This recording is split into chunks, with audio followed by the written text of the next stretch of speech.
자, 경제, 증시 이야기 이분과 함께 좀 거시적인 내용들 정리해 보도록 하죠. 김한준 박사, 이코노미스트 나와 계십니다. 박사님 안녕하세요. 네, 안녕하세요. 새해 복 많이 받으세요. 새해 복 많이 받으십시오. 네, 2025년에 처음 뵙는데 오랜만에 뵙는 것 같아요. 네.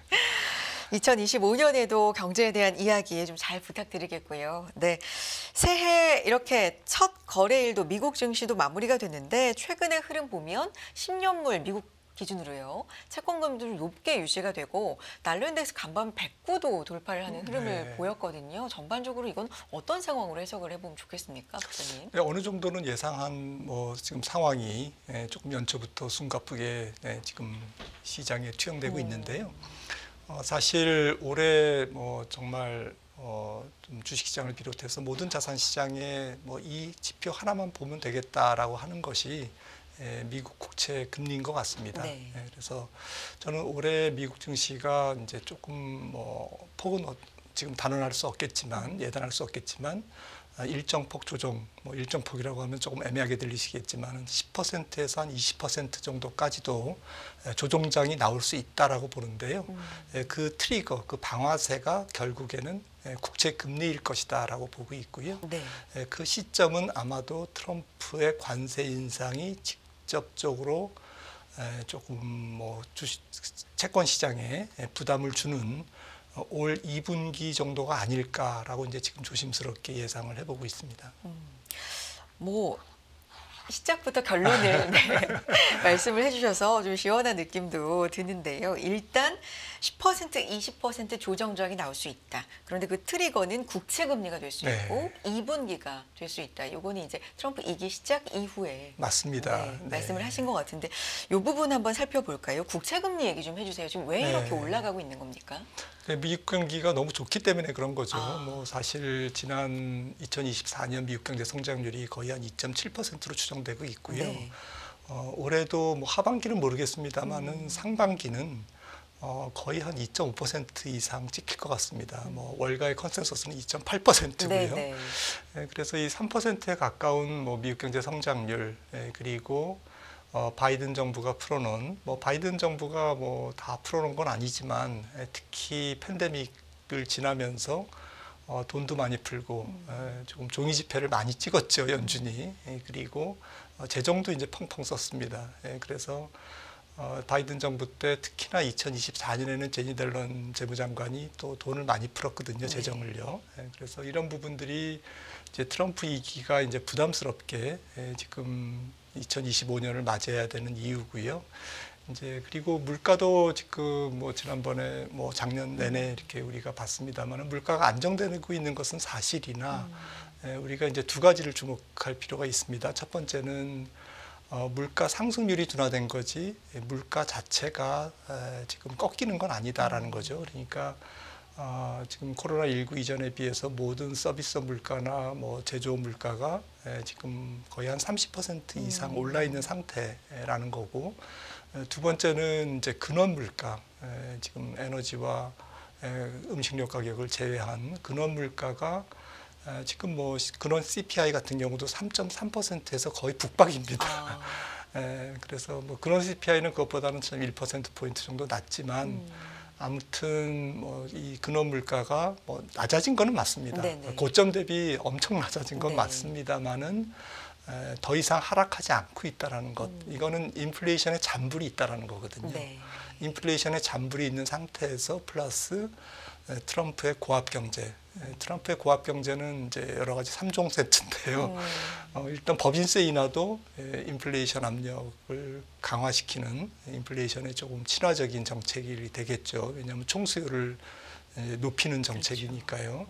그리고 불법 이민자 추방 정책, 이것도 전 분야에 걸쳐서 미국의 전 산업 부분에 걸쳐서 특히 서비스 물가를 자극할 수 있는 아주 그 촉매가 될 것으로 보고 있습니다. 그리고 이제 제일 큰 것은 이제 관세죠. 그렇죠. 관세도 그래서 이제 트럼프 정부가 어떻게 조금 단계적으로 또 차별적으로 좀 전략적으로 이렇게 관세를 인상할까라는 것에 대해서 지금 세간의 관심이 많은데, 그럼에도 불구하고 그러니까 대중관세에 대해서 직접 미국의 소비자들의 장바구니 물가를 자극하지 않는 중간재라든지 자본재라든지 뭐 부품 소재 이런 또 보안과 관련 안보와 관련된 이런 산업 뭐 이런 부분들에 집중할 것이다라는 거 하는 것은 당연하지만 그럼에도 불구하고 뭐 물가를 자극하지 않는 건 아니거든요. 왜냐하면 지금 트럼프의 행정부가 아시다시피 굉장히 그 중국 매파로 구성되어 있지 않습니까? 네. 그러니까 상당히 처음부터 조금 뭐 세게 나올 가능성을 배제할 수 없잖아요. 20몇 개 행정명령을 처음부터 부과한다라는 예상들도 많더라고요. 일단 네. 블러핑이 조금 있을 것 같습니다. 아. 1월 20일 취임 날부터 한 일주일간에는 블러핑이 굉장히 많을 것 같고요. 네. 그러니까 뭐 전문 용어로 뻥이죠. 좀 이제 좀 있을 것 같고요. 그리고 이제 이거를 이제 트럼프 관료들이 주워 담겠죠. 한 100일간 이제 좀 정책을 다듬어서. 그래서 이제 정제된 정책이 관세 정책이 아마도 내년 올해죠. 네, 네. 100일이 지난 뭐 한 5월, 6월부터 이제 발표가 속속 될 텐데 그때 이제 인플레이션의 조금 반응, 물가가 어떻게 반응하는지가 지금 관건일 것 같습니다. 정리해보면 인플레이션 잔불이 지금 왜냐하면 팍팍 꺾이는 게 아니라 그냥 성장 증가 자체가 좀 둔화가 된 것뿐인데 이렇게 남아있는 잔불에 트럼프 정책이 바람을 확 불어서 네, 맞습니다. 그 잔불을 확 크게 만들 수 있다. 네, 이제 적절하신 말씀이셨네요. 비유이십니다. 네. 그러면 이제 국채 금리가 이런 것들이 다 원인이 돼서 지금 올라가고 있다는 말씀이시잖아요. 지금 4.6 부근에서 움직이고 있는데 지금 자료 보면 네. 설명 좀 부탁드려요, 박사님. 어느 정도 수준인가요, 지금? 네, 좀 흥미로운 부분은 네. 지난 9월에 그 페드가 연준이 피컷을 했지 않습니까? 네. 50bp 인하로 금리 인하를 시작했는데 그 이후에 지금 100bp 금리 인하가 이루어졌지 않습니까? 네. 작년 말까지. 그런데 바로 그 시점부터 그러니까 연준이 금리 인하를 시작한 그 시점부터 국채 금리는 오히려 100bp가 올랐습니다. 그러니까 국채 금리 기준금리 인하만큼 국채 금리가 비슷하게 올랐다라는 것은 이제 이게 일시적 현상일까? 아니면 이제 이게 시장이 뭔가를 예고하는 걸까라는 부분에서 저는 후자라고 생각하고요. 네. 그러니까 이거는 이제 과거처럼 전에도 한번 말씀드렸듯이 조금 기준금리를 인하하는 것은 이제 경기를 좀 부양하기 위함이잖아요. 경기를 돕기 위함인데 오히려 시장 금리는 올라가고 있기 때문에 지금 어제도 모기지 금리 신청 건수도 나오고 금리가 나왔는데 6.9%입니다. 그래서 올라가고 있습니다. 그러니까 뭐 자동차를 산다든지 뭐 신용카드라든지 또 그에 따른 연체율이라든지 그리고 모기지 금리라든지 이런 모든 그 소비 주체들의 금리는 뭐 기업도 마찬가지입니다만은 지금 장기 금리 국채 10년물에 연동돼 있지 않습니까? 네. 이제 이런 부분이 통화 정책을 무력화시키는 그러니까 좀 좋은 표현으로는 연준이 뭐 좀 해야 될 것을 시장이 해주는 시장이 조금 잡아주는 그런 보이지 않는 손이 작동하고 있다라는 것이고요. 트럼프는 아마도 이제 뭐 똑똑한 분들이 지금 지금 입각을 하기 때문에 이런 부분들을 모를 리는 없습니다. 모를 리는 없지만 그것보다도 이제 더 큰 그림을 트럼프 정부는 이제 그릴 거고요. 하지만 이제 우리는 당장 증시가 어떻게 될 건지 또 그 금리가 몇 퍼센트 이상으로 가면 시장이 흔들릴 건지 이런 부분에 대해서 더 이렇게 볼 수밖에 없는 그러한 상황인데요. 이게 지금 4.6%의 금리가 과연 고점이냐 네. 아니면 앞으로 더 위로 가려는 이제 시작에 불과하냐 이런 부분에서 저는 올해 국채 금리가 최고점은 거의 5%대 중반까지도 갈 수 있다. 내지는 6%도 갈 수 있다라고 생각을 합니다. 네. 그래서 아마도 모두에 말씀드렸듯이 주식 시장이 흔들리는 트리거는 아마도 국채 금리에서 조금 제공이 될 거다라고 생각을 할 수밖에 없는 거죠. 제 기억에 박사님 4.3% 기준으로 해서 4.3% 넘어가면 뭔가 시장이 좀 흔들리는 거 아닙니까? 그렇게 기준을 잡을 때가 있었는데 이게 레벨 자체가 지금 올라가서 4.6까지 갔는데 이게 그러면 기준 자체가 좀 바뀐 건지 레벨 자체가 한 단계 올라간 건지 그리고 이게 5%, 6%까지도 생각하시는 이유가 뭔지 근거 좀 듣고 싶어요. 네, 결국에는 뭐 계속 돌아가는 이야기지만 미국 경제가 좋다. 그리고 그동안 누적적으로 또 최근에 올수록 밀도 있게 돈이 많이 풀렸다. 또 재정 정책이 조금 무분별하게 조금 방만하게 이루어졌다. 그리고 거기에 따른 국채 발행량이 증가했다라는 그리고 이 모든 것들이 좀 네, 맞물려서 또 국채를 사줄 수 있는 해외 수요가 각국이 이제 트럼프 정부가 계속 그 관세 정책을 펼치면 경상수지가 줄 수밖에 없지 않습니까? 그렇죠. 무역수지가 줄 수밖에 없기 때문에 결국에는 무역수지 흑자국들이 경상수지 흑자국들이 미국 밖에서 국채를 사줘야 되는데 중국은 지금 미중 무역 분쟁 과정에서 국채를 그렇지 않아도 기피하는 미국 국채를 지금 기피하는 그런 상황이고 독일이라든지 일본이라든지 또 아시아의 신흥국들 우리나라 같은 무역 흑자국들이 쪼그라든 거죠. 미국 국채를 살 수 있는 호주머니 사정이 쪼그라들기 때문에 해외 수요도 조금 쪼그라들 것 같고 그러니까 수요 요인은 줄어들고 공급 요인은 늘어나고 인플레이션 압력은 위에서 받쳐주고 네. 이런 상황인데 사실 2010년부터 2019년까지는 뭐 미국의 소비자 물가 평균이 1.8%밖에 안 됐어요. 그런데 지금 올해 같은 경우에는 뭐 잘 낙관적으로 봐도 3%고요. 그렇죠. 뭐 3.5%라고 봐야 될 것 같고 그다음에 기준금리 평균도 2010년에서 2019년 그러니까 코로나19 직전까지 10년간은 0.6%였습니다. 거의 뭐 제로금리. 네, 제로금리가 계속 유지가 네. 됐지 않습니까? 근데 올해 기준금리는 저점이 한 4.0%로 예상되거든요. 그러니까 기준금리 자체가 지금 비교가 안 되는 거죠. 역사적으로. 그러니까 국제금리 10년 평균이 지금 4.6%인 것은 너무나 당연한 일이고 5% 넘는 것도 좀 이상하게 볼 일은 아니다라고 이제 생각을 할 수밖에 없는 거죠. 그러면 5% 간다면 뭐 6%까지도 가능하다고 하셨으니까 이것과 주식시장의 상관관계는 우리는 어떻게 봐야 될까요?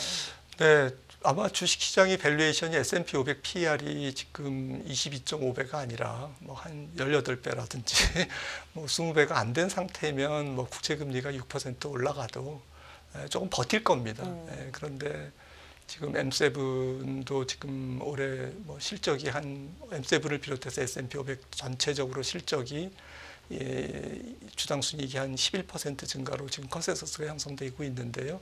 이거를 감안했을 때 그렇게 실적이 예상대로 나온다 하더라도 지금 PER이 22배를 넘는 그런 상황에서 주식 기대 수익률은 거의 한 5% 정도가 지금 달하는 거죠. PER의 역수를 지금 우리가 어닝의 기반으로 한 주식의 기대 수익률이 그 정도라고 본다면 국채금리가 5%가 넘으면 이제 시장이 조금 이제 부담을 더 이렇게 온몸으로 받을 수밖에 없는 이제 그런 상황이라고 이제 표현을 할 수밖에 없고요.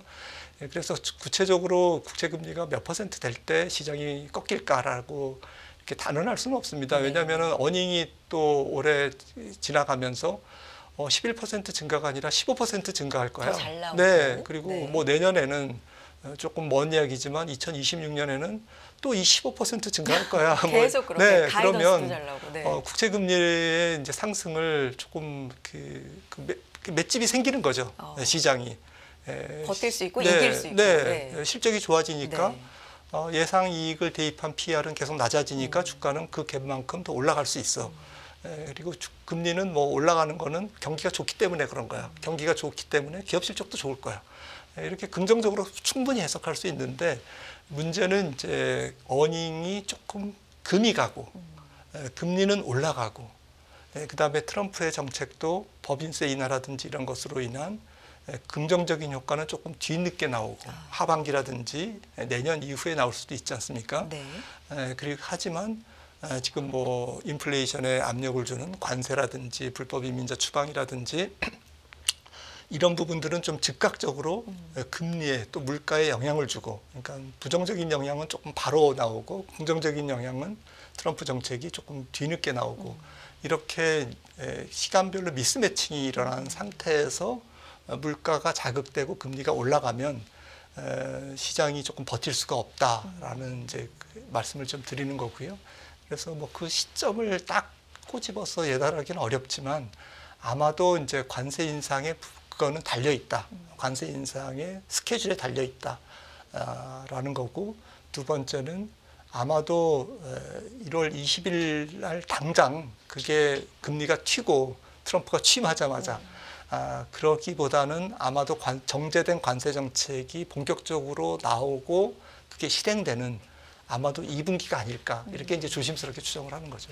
아무래도 이제 관세 말씀을 해주셨는데 전반적으로 금리가 좀 높게 유지가 되고 있는 상황에서 주식도 많이 올라온 상황이기 때문에 여기에서 이익이 계속 잘 나와서 이걸 따라갈 수 있으면 뭐 별로 시장이 개의치 않을 수도 그렇습니다. 있지만 예. 조금이라도 이익에 스크래치가 가면 네. 이걸 더 민감하게 그렇죠. 받아들일 수 예. 있다. 이런 이제 네. 관점으로 신변물을 또 볼 네, 수도 네, 있겠군요. 네, 네. 네. 그러면 이제 관세 말씀해 주셨으니까 사실 여러 나라가 긴장하고 있지만 그 중에 이제 중국이 대표적이지 않겠습니까?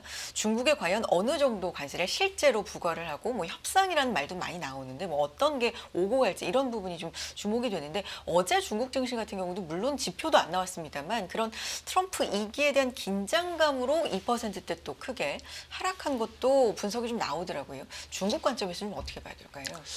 중국은 결국엔 뭐 미국이 관세를 얼마나 올리느냐에 따라서 위안화를 절하공시하겠죠. 네. 그래서 자국의 경기를 부양해야 되기 때문에 그리고 이제 금리 인하라든지 또 통화재정 정책 전방위적인 경기 부양책을 트럼프의 관세 정책의 속도 네. 그리고 폭에 따라서 비례해서 아마 펼칠 것 같습니다. 트럼프 일기 때도 그랬죠. 그래서 2018년 같은 경우에는 트럼프는 2017년에 일기 때 취임했지만 본격적으로 관세가 매겨진 거는 2018년이었기 때문에 그때 이제 위안화가 거의 한 7% 정도 이렇게 절하가 됐고요. 이번에도 이제 위안화 절하를 아마 제일 큰 경기 부양 무기로 삼을 가능성이 있고요. 그런 측면에서 우리의 환율이 조금 더 이렇게 부담을 받을 수 있는 그런 위험이 남아 있는 것이죠. 어떤 식으로 관세를 조금 펼쳐갈까 조금 저도 궁금한데 앞서도 말씀드렸듯이 너무 그 하워드 로스틱 그다음에 지금 USTR 지금 수장 그리고 무역 대표부 그다음에 피터 나바로 지금 백악관 제조 무역 선임 자문위원 뭐 이렇게 지금 직책이 돼 있는데 아무튼 이 세 사람이 꿍짝꿍짝해서 이제 뭔가를 좀 결과를 만들어낼 텐데 저는 이제 피터 나바로 이 백악관 자문이 굉장히 입김이 더 셀 것 같아요. 상무부 장관보다도. 근데 상무부 장관도 엄청난 중국 매파거든요. 중국 때려잡자라는 이제 거고. 중국은 정말 나쁜 국가다 이렇게 지금 좀 입에 거품을 무는 사람이고 그런데 피터 나바로는 그 사람보다도 더 셉니다. 우리가 일기 때 우리가 경험을 했지만 근데 이분이 2020재작년인가 책을 썼는데 저도 다 못 봤지만 정말 정교하게 트럼프 2기에 어떻게 중국을 잡아야 되는지 중국의 패권 도전을 무력화시켜야 되는지에 대해서 굉장히 연구가 많이 돼 있는 분입니다. 경제학자고요. 그런데 이제 이런 부분들, 그러니까 너무 백악관에 강성 인물들이 포진해 있다라는 것이 아마도 조금 우리가 생각하는 관세 정책보다는 세게 나올 가능성을 배제할 수 없다라는 좀 걱정을 지울 수 없는 이유죠. 그래서 좀 단계적으로 하는 것은 맞는데 결국에는 최종적인 관세 정책의 그 종점이 우리가 생각하는 것보다는 굉장히 셀 가능성. 그러니까 센다라는 거는 지금은 한 전체적으로 금액 가중으로 한 11%밖에 안 되거든요. 미국의 중국으로부터의 수입하는 제품이 금액 금액이 다 다르지 않습니까? 지금 자료에 나와 있네요. 네, 그래서 금액을 볼까요? 또 가중해서 보면 한 네. 11%밖에 안 되는데 네. 이거를 36%까지 올릴 거다. 어. 특히나 조금 소비자 물가에 자극을 안 주면서 좀 안보와 민감한 미국 입장에서 안보와 민감하고 중국의 AI의 도전 또 AI를 구현하는 데 필요한 반도체를 조금 억누르는 그러한 쪽에서의 자본재 중간재에 대한 관세가 지금 25%인데 이거를 75%까지 끌어올린다라는 거는 아마도 이게 블룸버그 이코노믹스에서 그냥 아마 보도하지는 않았을 겁니다. 아마 조금 흘러나온 거 아닐까. 이제 이 세 사람, 이 관세 정책을 주무르는 이 세 사람의 아이디어가 조금 투영된 거 아닌가라고 저는 생각을 하고 있고요. 이 정도로 보면 결국에는 뭐 전략은 나와 있는 거죠. 소비자 물가를 자극하는 것은 최소화. 그다음에 중국의 패권 도전, 그다음에 AI, 로봇, 뭐 컴퓨팅, 반도체 이런 쪽에 좀 민감한 부분은 굉장히 생각보다는 아주 세게 억누르는. 그래서 이 부분이 뭘 의미할까라고 생각을 했을 때는 공급망에 상당한 교란이 있을 것 같아요. 전 세계적인 이 중간재 또 반도체를 비롯한 여러 가지 소부장의 공급망에 상당한 뭔가 이렇게 균열 그리고 왜곡 그리고 부담 그리고 또 우리나라 입장에서는 또 기회 요인도 있겠죠. 네. 이런 부분들이 정말 조금 분석하는 사람들의 머리를 조금 머리가 못 따라가는 네. 그런 굉장히 급박한 그런 정책들이 아마도 상반기부터 쏟아지지 않을까 이렇게 네. 생각을 합니다. 사실 관세와 관련돼서는 워낙에 좀 뭐랄까요, 공포 이렇게 다 질려 있다 보니까 생각보다는 그렇게까지는 세지 않을 거라는 분석도 일각에선 있는데 박사님께서는 그것보다는 인물에 좀 더 주목하면서 이미 정교하게 대중관세에 대해서 계획을 세워놓은 바가 있기 때문에 좀 생각보다 세게 할 수도 있다라는 네. 말씀이시고, 이건 결국에는 상당한 공급망의 교란을 갖고 올 것이다. 네. 이 부분 좀 2025년 내내 주목해 봐야 되겠네요. 네. 그렇다면 이제 아까 위안화 말씀해 주셨으니까요. 이게 환율에는 어떤 영향이 있을 것이고, 간밤에는 달러화가 또 109, 달러 인덱스가 넘어서기도 했거든요. 달러의 강세, 계속되고 있는 달러 강세, 유로는 또 약세를 보이고 있고, 위안화도 변화가 있을 거라고 말씀하시고, 우리 원화 상당히 좀 주목하고 있고, 이 외환 시장은 어떻게 봐야 될까요? 네, 근데 2017년 트럼프 일기 때보다는 저는 관세 인상으로 인한 지금 주변국들, 우리나라를 비롯한 중국의 지금 무역 수출국들의 환율의 하락이 좀 작을 것 같습니다. 왜냐하면 이미 많이 절하됐거든요. 지금 차트를 보시면은 지금 트럼프 일기 때 위안화가 14% 전체적으로는 14% 증가 하락했습니다. 네. 그리고 이제 강세를 보이다가 다시 2022년들 들어오면서 이제 미국이 달러가 강세를 가면서 연준이 이제 금리를 많이 올렸기 때문에 그 역작용으로 16%나 올랐어요, 지금요. 그러니까 이미 이제 이 정부가 시작되기 전부터 관세 때리기 전부터 지금 2년에 걸쳐서 많이 올라 있는 상태고 원화도 34%가 올랐습니다. 네. 2021년을 뭐 조금 위안화보다는 빨리 움직였네요. 달러 강세에 따른 반작용으로 거의 한 35%가 올랐거든요.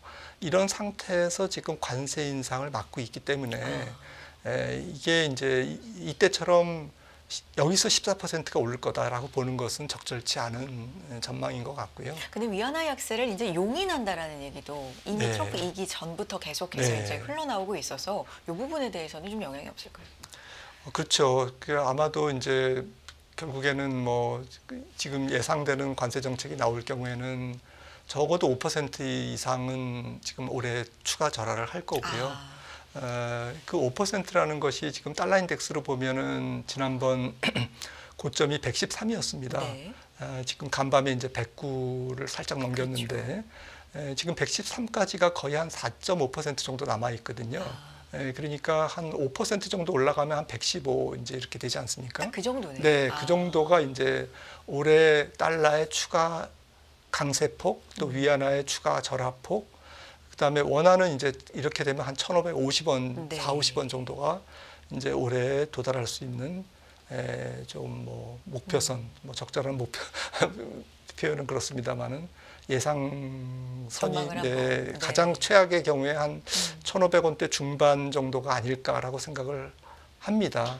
사실 2021년 5월 이후에 정말 모든 통화가 많이 절하됐습니다. 네.